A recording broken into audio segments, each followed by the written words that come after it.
সম্মানিত দর্শক শ্রোতা বন্ধুগণ, আসসালামু আলাইকুম। এই মুহূর্তে আমাকে যেখান থেকে শুনছেন সকলকে জানাই স্বাধীনতার মাসের আগন ছাড়া শুভেচ্ছা। আজ ৩রা মার্চ বা মার্চের ৩ তারিখ। আজকের এই দিনেই ৪৯ বছর আগে ১৯৭১ সালে তৎকালীন ঢাকা বিশ্ববিদ্যালয়ের ভিপি সহ তার সহযোগীরা আমাদের অসাম্প্রদায়িক চেতনার নেতা বঙ্গবন্ধু শেখ মুজিবুর রহমানের হাতে মানচিত্রে খচিত বাংলার প্রথম পতাকা তুলে দেন, যেটি ছিল তখন আমাদের জাতীয় পতাকা। এভাবে শুরু হয় স্বাধীনতার জোর দাবি ও মুক্তির সংগ্রাম। পাই স্বাধীন দেশ, অথচ আজ দুঃখ ভারাক্রান্ত মন নিয়ে বলতে হয়, জাতির জনকের শতবর্ষপূর্তি এই মহান দিনে দেশকে আবার অসাম্প্রদায়িকতার রূপ থেকে সাম্প্রদায়িক করতে আমন্ত্রণ করা হয়েছে বর্তমান বিশ্বের নিকৃষ্ট ব্যক্তিত্ব, যারা অসাম্প্রদায়িকতার কথা বলে সাম্প্রদায়িক উগ্র হিন্দুত্ববাদিতাকে প্রশ্রয় দিয়ে ভারতবর্ষে প্রতিষ্ঠিত করেছে এক জুলুমের শাসন। তারা মুসলিমদের হৃদয়ের স্থাপনা মসজিদগুলোকে ভেঙে দিচ্ছে, মিনার থেকে তারা আজ খুলে দিচ্ছে মাইক, তুলে দিচ্ছে ভারতের সেই হিন্দুত্ববাদী পতাকা। কোথায় বিবেক, কোথায় মানবতা?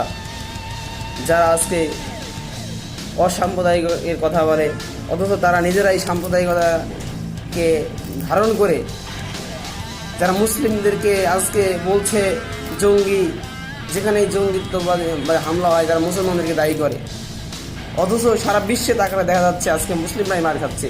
কেন এই জুলুম? কি তাদের অপরাধ? কই মুসলিমরা তো একটা মন্দিরও হামলা করলো না, একটা মন্দিরের তারা স্থাপনা ভেঙে দিল না, তারা তো কোনো গির্জা ভেঙে এখানে মসজিদের মিনার বানায়নি। তবে কেন আজকে মুসলিমদের এই হৃদয়ের স্থাপনাগুলোকে ভেঙে দেওয়া হচ্ছে, ঘুরিয়ে দেওয়া হচ্ছে, আর সেই নিকৃষ্ট মনের মানুষগুলোকে আজকে আমাদের এই মহান নেতার শতবর্ষপূর্তি অনুষ্ঠানে আমন্ত্রণ করা হচ্ছে, আর আমরা মুসলিমরা নীরব হয়ে কীভাবে দেখতে পারি? এটা আমাদের দাবি যে এই অসাম্প্রদায়িক দেশে এখানে কোনো সাম্প্রদায়িকতার নেতাদেরকে আমন্ত্রণ করা আমরা কখনোই স্থাপন করি না। আমরা এদেরকে ঘৃণা করি, ধিক্কার জানাই। আমরা সরকারকে বলতে চাই, আপনি আমন্ত্রণ করুন ভারত আমাদের বন্ধু রাষ্ট্র হিসেবে, তারা আমাদের অনেক কিছু দেয়, আমরা তাদেরকে লক্ষ লক্ষ টন মাছ দেই, আর তারা আমাদের বিপদের সময় সামান্য একটু পিএস দেওয়া বন্ধ করে দেয়। কি আশ্চর্য বন্ধুত্ব আমাদের! ভাবলে অবাক লাগে, তারা নাকি আমাদের বন্ধু। আজকে যমুনায় পানির অভাবে শুকিয়ে যাচ্ছে, সেখানে ধান চাষ হচ্ছে, অথচ যখন সেই ধান কাটার উপযোগী হচ্ছে তখনও শান্তিতে থাকতে দিচ্ছে না, ঠিক তখনই বাঁধ ছেড়ে পানি ছেড়ে দিচ্ছে। এটাই বন্ধুত্ব? এটাই ভালোবাসা? এটাই যদি বন্ধুত্ব হয়, ধিক্কার জানায় এই বন্ধুত্বকে, চাই না এই বন্ধুত্ব, ভালোবাসা। আমরা একা ছিলাম, একাই থাকি।